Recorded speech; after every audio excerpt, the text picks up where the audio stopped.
DP day পাছ just 70 rupees only.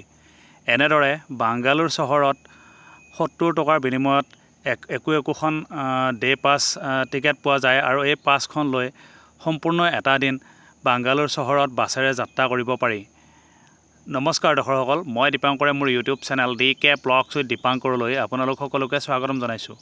আজি বৰ্তমান মই গৈ আছোঁ বাংগালোৰ চহৰলৈ আটিবেলি নামৰ এখন ঠাইৰ পৰা, যিখন ঠাই আছে কৰ্ণাটকৰ একেবাৰে শেষ সীমা আটিবেলি, আৰু এই আটিবেলিৰ পৰা বাংগালোৰ চহৰলৈকে প্ৰায় দূৰত্ব হ'ব 32 কিলোমিটাৰ। আৰু আজি মই পোনপ্ৰথমে বাছত উঠি এখন পাছ ল'লোঁ 70 টকাৰে। আপোনালোকে দেখিবলৈ পাৰিছে এই পাছখন লৈ মই আজি বাংগালোৰ চহৰ ফুৰিম বাছেৰে, কাৰণ এখন পাছ হ'লে আন এখন বাছত আকৌ মই কোনো ধৰণৰ টিকেট দিবলগীয়া নহয়। এই পাছখনেৰে মই গোটেই দিনটো বাংগালোৰ চহৰখন ফুৰিবলৈ পাৰিম।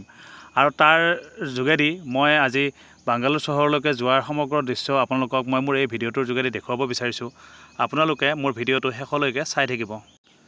বাছৰ এই ডে পাছ টিকেটটোৰ যোগেদি সকলো বাছতেই যাত্ৰা কৰিব নোৱাৰি, কিয়নো প্ৰাইভেট আৰু AC বাছসমূহত এই টিকেট প্ৰযোজ্য নহয়।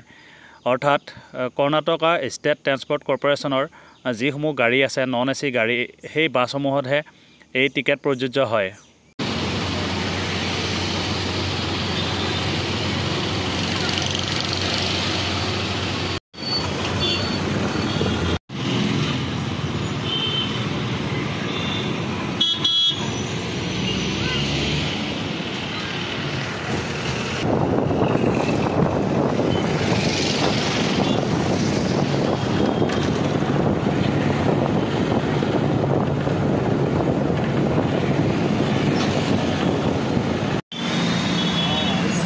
দক্ষিণ ভাৰতৰ দুখন ৰাজ্য তামিলনাডু আৰু কৰ্ণাটকৰ সীমামূৰীয়া ঠাই হিচাপে থকা আটিবেলি নামৰ ঠাইখনৰ পৰা মই আজি বাংগালোৰ চহৰৰ এটি নিৰ্দিষ্ট ঠাইলৈকে বাছেৰে যাত্ৰা কৰিছিলোঁ। বাছৰ টিকেটখন আপোনালোকক দেখুৱালোঁ।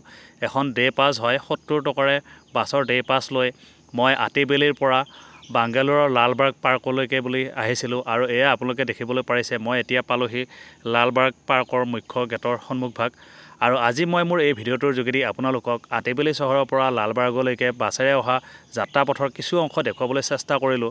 আপোনালোকে ভিডিঅ'টো চাই কেনে পালে বাৰু? যদি ভিডিঅ'টো চাই ভাল পালে তেন্তে লাইক, কমেণ্ট আৰু শ্বেয়াৰ কৰি দিব। আৰু যিসকলে মোৰ চেনেলটো পোনপ্ৰথমবাৰৰ কাৰণে চাইছে, আশা কৰোঁ সকলোৱে যেন মোৰ চেনেলটো ছাবস্ক্ৰাইব কৰি লয়। এনেধৰণৰ ভিডিঅ' মই আপোনালোকক আগলৈকে দি যাবলৈ চেষ্টা কৰি যাম।